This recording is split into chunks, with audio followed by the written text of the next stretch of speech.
Ukrainian military drones strike a Russian oil depot. The darkness shatters in a torrent of fire, a furnace erupting under pressure. At 4 a.m., a single drone breaks formation. It dips low, clearing the perimeter fence, charging straight for Tank 2. Its camera locks on a reservoir holding over 9,000 tons of petroleum.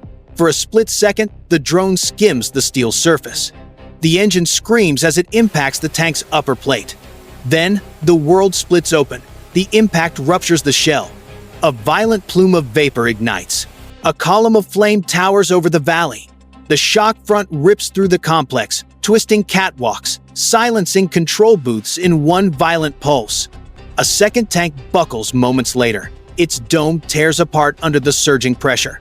Burning fuel floods the concrete grid, a testament to the power of these modern weapons. What began as a routine pre-dawn shift became a cascading failure, a scenario no defense team could contain. Before this war analysis details how 8 drones triggered this collapse, ask yourself, what would you think, seeing a drone dive toward a fuel tank? Moments before the explosion lights up the sky. 4 a.m. The kind of darkness that consumes sound, light, and certainty. 8 Ukrainian drones drift over the river basin at 220 meters. Their engines, a whisper, barely louder than a distant machine. No GPS, no radar emissions. Nothing for Russian defense systems to lock onto. Only barometric readings and terrain data loaded so deep into their processors it feels like instinct. A machine navigating by memory alone for the final 52 kilometers of this global conflict. Everything had gone flawlessly. But the next 60 seconds were a brutal lesson in modern warfare. No plan survives contact. Drone 8's acoustic sensor twitches. A low, mechanical growl, faint but clear. A Russian utility vehicle crawling along the tree line. Barely a kilometer off their right flank, the drone's threat model flashes amber. Not hostile, but a danger to the troops' mission. A single radio call from that truck could illuminate the entire valley. The drone eases down to 180 meters, hugging the hillside. Seconds later, Drone 7 reports a greater threat. High-voltage transmission lines stretched across the valley floor, a web of unseen danger. The onboard processor reacts instantly. A 4-meter climb, a controlled dip, a return to altitude. The formation mimics the maneuver, a chain reaction in the dark. It was minor turbulence, insignificant. But in the Ukrainian command shelter, operators flagged it Caution Zone 1. A stark reminder. The terrain, the cold, the roaming patrols. Any variable could shred the mission before it truly began. The war is fought on a razor's edge. Yet, as the drones settled back into formation, the valley ahead remained silent. The calm before the storm, a quiet military update pending. 4 a.m. A tremor in the command shelter. 2 launch signatures appear on screen. Neptune MD decoys, fired from over 86 kilometers away. These advanced weapons were not built to strike. They were built to be seen. The first Neptune climbs fast. It punches through the low cloud deck at 14,700 feet. Its radar cross-section blooms on every Russian display, a flare in the night for the enemy air force. The message was crude, obvious, and deliberate. Chase me. Russian early warning sites from Bryansk to Kaluga snap to full alert. Officers in the Russian army scramble into bunkers. Consoles light up. Air defense crews, sluggish at this hour, come online in minutes. To them, this looked like the opening move of a larger Ukrainian strike, a crisis demanding a full military response. This was the deception. And as the decoy played its part, tucked in the valley below, Drone 3 captured movement. A 3-vehicle convoy on the M2 service road. Not a threat yet. One of the soldiers steps out, stretching in the cold, and freezes. He hears the faint buzz overhead. A single radio report is all it would take to unravel everything. The drones fan wider, processors shifting to evasive mode. Above them, the second Neptune dropped to just 55 feet, a piece of advanced defense technology weaving between hillsides at 900 kilometers per hour. For one tense moment, it vanished from all military radar. The contact blinked off the map. A ghost. In the Russian command center, a voice barked for tracking confirmation. A critical military update demanded. Silence was the only reply. And this is the moment of truth in modern warfare. If you were at that radar console, staring at the empty screen, do you trust your instruments, or does the silence scream trap? Tell me below, because that silence is about to be torn apart by rotor blades and tracer fire. 400.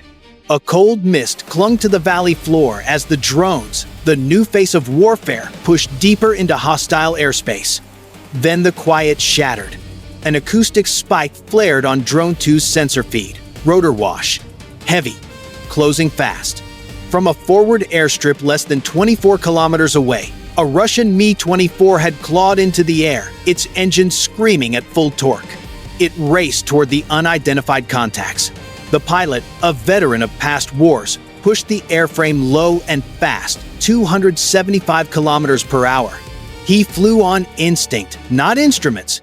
His gunner, one of the Army's younger soldiers trained on simulators, scanned the dim horizon through a narrow optical sight. The drones split instantly. Drones 1 and 2 climbed hard to 260 meters, making themselves bright, obvious bait for the hunter. Drones 3 through 5 dove into the valley, hugging terrain contours so tightly their altimeters flashed warnings every 3 seconds. And the final group of troops, drones 6, 7, and 8, veered toward the railroad corridor, exploiting a blind angle between two ridgelines. The Mi-24's weapon system locked onto the brightest return, Drone 2. Tracers ripped through the pre-dawn light. The gunner unleashed the 12.7mm cannon, a storm of nearly 400 rounds in under 10 seconds. Drone 2's telemetry went dead. The feed cut to static. Then, the rockets. 4 SATE projectiles screamed from their pods, carving white fire across the sky. Drone 4 was consumed by the blast, a violent white bloom. Drone 5 took shrapnel across its left wing. Its structural integrity failed. It spiraled down toward the river plain, but the valley itself struck back at the opposing air force. Drone 3 jinked between 2 cliffs, a gap of barely 30 meters too tight for the helicopter's 60-foot rotor span. The Mi-24 overshot, forced to pull up to avoid a stall. It lost visual. 5 drones remained airborne, scattered but mission-capable. The helicopter was temporarily out of the fight. The path to the oil complex was now dangerously open. At 400 hours, the echo of rotor blades faded into the valley. The 5 surviving drones regrouped, their processors recalibrating after the chaos of the engagement. But the calm was a deception, the inhale before the real strike. Far to the southwest, the second Neptune decoy reappeared, a key factor in this global conflict. For nearly 3 minutes, it had been a ghost, skimming the terrain at 55 feet, hugging every contour like a shadow. Now, without warning, it executed a high G pull-up, screaming past 3,100 feet in under 20 seconds. On Russian scopes, it was a monster rising from the earth.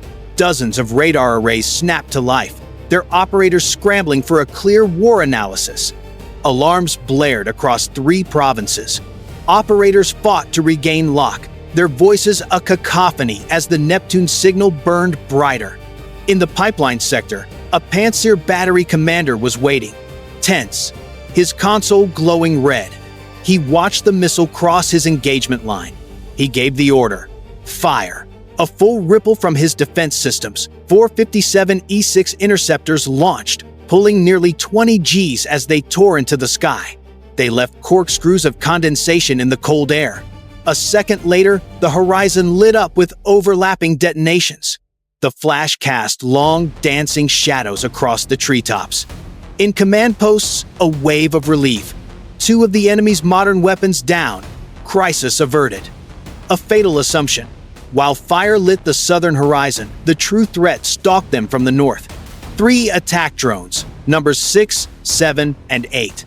They hugged the earth, flying between 45 and 60 meters, tracing an old railway line, the one unmonitored corridor. Their heat signatures were ghosts against the cold ground, almost lost against the steel rails. But the Russian troops were not finished with this engagement. 2 kilometers out, a second Mi-24 attack helicopter clawed into the air, its turbines a dull glow in the dark. This Air Force crew was different, their infrared optics sweeping the landscape with a cold, patient lethality. The decoy had served its purpose in this war. Now, the hunt was on. 4 a.m. The hind sliced through the treetops, its sensor painting the terrain in a pale, spectral light. Unlike the first crew, these soldiers conserved their ammunition, unleashing their weapons in short, disciplined bursts only when a flicker of heat crossed their sights. Drone 6 felt the impact first. 3 cannon rounds tore through its fuselage, severing a critical coolant line. Its processor, a marvel of defense technology, fought back, adjusting trim every half second, but altitude bled away. The drone wobbled, fought the slipstream, crippled but not dead. It was still in the fight. Drones 7 and 8 banked hard, initiating randomized evasion protocols. Every 3 seconds, a new heading, an improvised dance for survival coded for this exact contingency. But randomness carried a price. One turn exposed them to the helicopter's optics. The Mi-24 tagged Drone 7, just for a moment. Then it was gone, a ghost against the Black Forest. The real danger, however, was no longer in the air. It was on the rooftops ahead. Russian army units had deployed 4 UKRAINA'S teams, creating a kill box around the pipeline sector. These missiles, part of their layered defense systems, were designed to hunt jets burning hundreds of degrees hot, scanning for any thermal contrast in the pre-dawn chill. But the drone's small engines barely reached 80 degrees above ambient, far too cool for a stable lock. The first missile roared skyward and found nothing. It arced into the forest, a useless flare. A second and third followed, with the same result, each warhead burying itself in the undergrowth. The detonations were muffled, harmless blasts among frost-covered pines.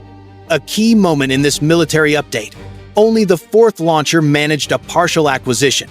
Its proximity fuse sensed an object at 15 meters, triggering a sphere of tungsten fragments. Drone 8 caught the shrapnel along its right wing, shredding the composite skin. The drone shuddered, dipped, then steadied. Damaged, but still committed to its mission. Zu-23 guns opened up, firing blind. Tracer lines clawed at the dawn. The Shilka radar swept frantically, unable to track the small intruders. Its computer could not categorize targets this slow. Through the chaos, 3 drones pushed forward. 1, 3, and 7, each sliding into a different approach corridor. The final breach was underway. 4 a.m. The first glow of dawn crept over the pipeline sector, a focal point in this global conflict. Russian defenders were still firing upward, fighting ghosts, convinced the threat was still airborne. But the real danger was already inside the perimeter. Drone 6 reached the pumping annex first. It was limping, its altitude wavering with every gust of wind. At 165 kilometers per hour, it clipped the station wall and plunged through the thin metal roof, rupturing a web of feeder pipes. A dense vapor cloud flashed white in the cold air. For 9/10 of a second, the compound hung suspended, a frozen breath before the storm. Then, ignition. The drone's burning debris found the fuel. A rolling burst of orange tore through the annex. Drone 3 screamed in from the east, flying just above the fence line. It climbed to clear a security tower, then dove straight into the control building. At terminal speed, the blast shredded the server racks that governed pressure valves for dozens of kilometers. A decisive blow in this new era of modern warfare. With the command system obliterated, emergency pumps kept pushing. Pressure surged through the steel arteries. And that was only the beginning. The approach was silent, faster than the gauges could read. Inside the tank field, the air grew heavy as Drone 7 closed on Tank 2, a massive reservoir holding over 9,500 tons of petroleum. Its final maneuver was a textbook example of modern warfare. A hard climb, a brief stall at its apex, then a deadfall dive. Impact. The drone tore through the tank's upper quadrant. The shell plate buckled. A geyser of fuel erupted, a black plume against the gray sky. Drone 8 was crippled, its wings shredded by gunfire from defending troops. It drifted, but its momentum was a weapon. It slammed into the base of Tank 3, A crescent-shaped gash opened at the foundation. 2 tanks breached. 2 uncontrolled spills. The heat from the initial fires began to cook the steel. The conditions for this war were now critical. In seconds, the pooled liquid hit its flashpoint, triggering a boiling liquid expanding vapor event. 10,000 tons of petroleum vaporized in an instant, expanding into more than 15 million tons of explosive gas. The pressure wave surged outward, faster than sight. Steel screamed and warped. Storage units pancaked, a chain reaction of ruptures thundering across the complex. When the air cleared, the facility's heart was gone. The central distribution line severed. Valves, control huts, junction nodes, the core of its defense systems erased. The entire connection to the national network was obliterated. A strategic military fuel hub worth billions, taken offline in less than 4 minutes. The cost: 5 drones lost. The result: 3 direct hits. The dawn broke over a changed landscape, a fresh military update written in fire. A pillar of black smoke clawed at the sky, a monument to a severed pipeline. The fires would burn for days. As morning light filled the valley, the full scope of the operation became clear. A handful of low-cost drones had slipped through. They bypassed one of the most defended sectors in western Russia, dismantling a fuel network essential for the Army and Air Force in less time than it takes for morning traffic to form. No grand announcement, no dramatic broadcast, just the cold precision of advanced defense technology. This is what turns small machines into strategic weapons. The wreckage told a simple truth. Even the strongest defense can fracture when attention is misdirected. Pressure applied from the shadows, not the front line.